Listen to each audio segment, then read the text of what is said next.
Et voilà Laurent, à Terre de Ghem, à quelques kilomètres d'Hazebrouck. Comme chacun le sait, la Flandre est une terre de moulins, mais au fait, combien il y en a dans le coin ? Eh bien, il y en a 11 en Flandre française et le seul en pierre, en brique, eh bien, c'est le Steenmeulen. Steenmeulen, moulin de bière. C'est celui qui est derrière moi, qui est en train de tourner. On va aller le visiter puisque Joseph est en train de trouver le bon sens pour le vent, hein. Joseph Marquet est l'heureux propriétaire de ce moulin unique en son genre, un morceau de patrimoine que son père lui a laissé il y a quelques années. Joseph a réalisé un vrai travail de titan pour lui redonner toute sa splendeur. Bonjour Joseph.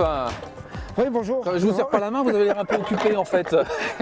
Oui, effectivement. Vous avez trouvé le sens du vent ou pas ?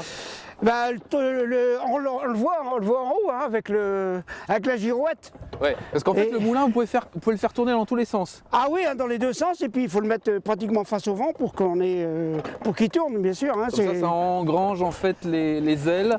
Et par contre, il faut être vigilant quand même, hein. Absolument, parce que et ça dépend un peu de la force du vent.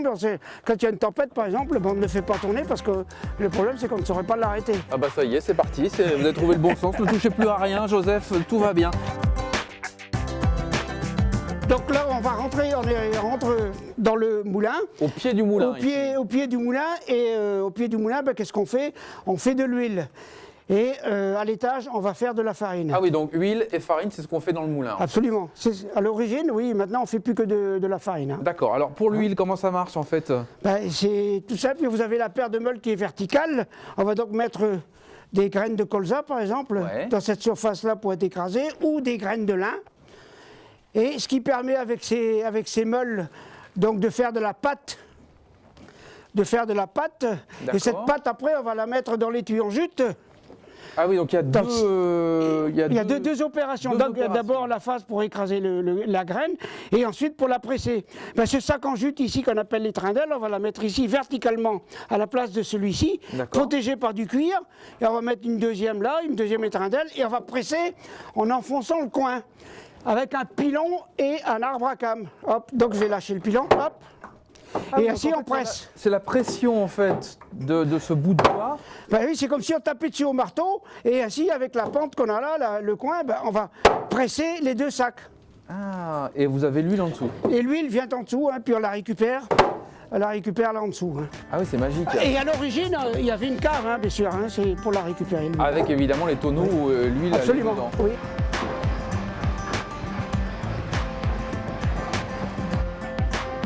Voilà, donc on est pratiquement là au 3e étage. Et à cet étage-ci, cet étage est uniquement voué à Donc là, à la transformation vent. du vent, la force du vent qu'on va donc transmettre aux meules pour faire alors, tourner les meules. on se rappelle, tout à l'heure, vous avez tourné en fait les ailes pour être bien face au vent. Donc là, on a trouvé le vent et ça fait tourner cette espèce de grosse, de gros bout de bois, quoi. C'est ça ? Bah oui, on voit les ailes au travers de la fenêtre. Ces ailes sont fixées à l'extrémité de l'arbre au moteur, hein, qui est un chêne complet, hein, qui a bien 400-500 ans. Ah oui, c'est ça, il est impressionnant quand même. Et cet arbre, et sur l'arbre, on a la grande roue qu'on appelle le rouet, tapissée dedans en bois, des aluchons qui vont transmettre le mouvement verticalement à la lanterne. Ça, on appelle ça une lanterne. Une espèce d'engrenage en fait. En quelque Absolument, et ça c'est très simple, mais c'est quand même un mécanisme qui est très performant pour transformer le mouvement horizontal en Alors, mouvement vertical. Ce qui est amusant, c'est qu'en fait, on sent le plancher qui vibre, hein. On a tout le moulin qui vit en fait finalement. Oui, à part les murs, il vaut mieux que les murs ne bougent pas, mais tous les planchers, bien sûr, subissent une certaine vibration. Bon alors Joseph, ce moulin ici, c'était le moulin de votre papa. Oui, absolument. Oui, mon papa est arrivé ici en 1938. Et mon papa était quatrième génération de meunier. Donc il a fait de l'huile, il a fait de la farine ici jusqu'à quelle époque ? De la mouture pour les animaux, pour être précis, jusque dans les années 80. D'accord. Et de la farine jusqu'à 63, exactement, pour être précis. Alors la farine justement, on y va ? On y va, on va donc l'a aller pas à vu, la l'étage farine, des hein. On les descend. meules. Oui, on va descendre parce que les meules sont au 2e étage. Alors on y va.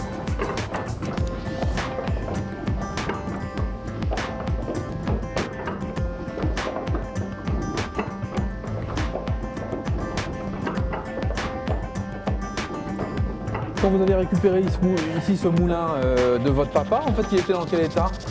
Bah, il était pratiquement dans l'état qui est maintenant. Bon, il était en moins bon état de marche.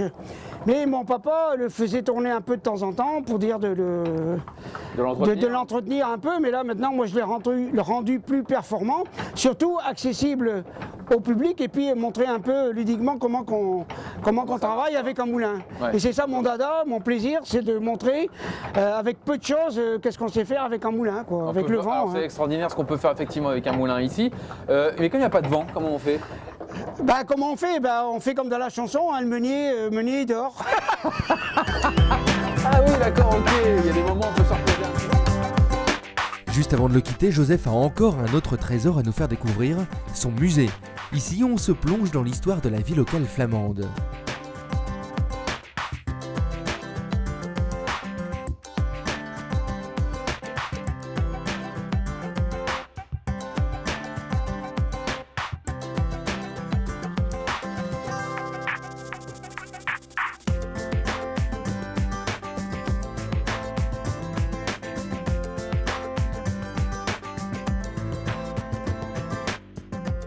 Dites-moi, vous vous posez quand, Joseph? Il y a des moments où vous Bah, vous posez un peu ou bah pas? oui, à 8h, 8h30 le soir, je regarde un peu la télé, puis après je vais me reposer. Et Il n'arrête voilà. pas, hein, c'est formidable. Il faut prendre des forces alors pour ça, non? Ah bah il faut toujours, pamplemousse tous les matins, et puis après la suite, je vous le dis pas, hein, peut-être qu'on va avoir l'occasion de s'en rendre compte, parce qu'il faudra bien casser une petite croûte. Et on va pas tarder à aller au Nouveau-Saint-Éloi chez mes amis. Donc en gros, on peut pas partir sans goûter un petit peu. Frédéric et puis et Olivier, là, on ira. Allez, bon, Ouais, on va casser une absolument. graine, alors vous me prenez par les Absolument. sentiments, évidemment, ça c'est sûr. Visiblement, Joseph avait tout prévu pour nous garder encore un peu plus longtemps. Rendez-vous à la frontière belge à quelques minutes du moulin, dans un estaminet qu'il connaît bien. Ah, et voilà mon assiette flamande. Merci S'il vous plaît. Frédéric, asseyez-vous avec nous 2 petites secondes. Tiens, qu'est-ce qu'on a dans cette assiette flamande? Donc, j'ai mis différentes bonnes choses. Ouais, Donc, du lard Ouais. à la moutarde, 3 sortes de pâté de gibier, ici, un petit boudin. boudin noir, Ouais. du potjevlees, Le fameux poch. qui vient de la France. C'est un poch français C'est celui-là? un poch français, oui. D'accord. Un petit peu de saucisson aussi. Oui. D'accord. Jambon à l'os et du brie français. Bon, alors dites donc, vous êtes ouvert depuis combien de temps vous ici? 4 ans.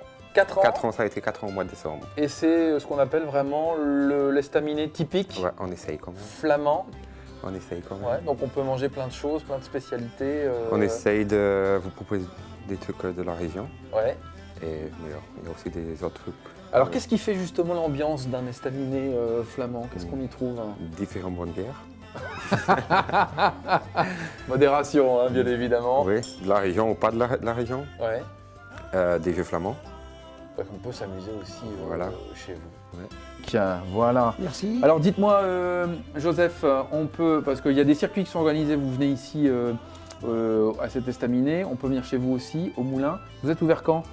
Bah, disons, on est ouvert pratiquement, même pas pratiquement, on est ouvert tous les jours, sauf le dernier dimanche et le dernier lundi du mois. Bon, et vous l'avez compris, les amis, avec notre ami Joseph, on fait la visite complète et tout ça dans la bonne humeur. Hein. Eh oui, absolument.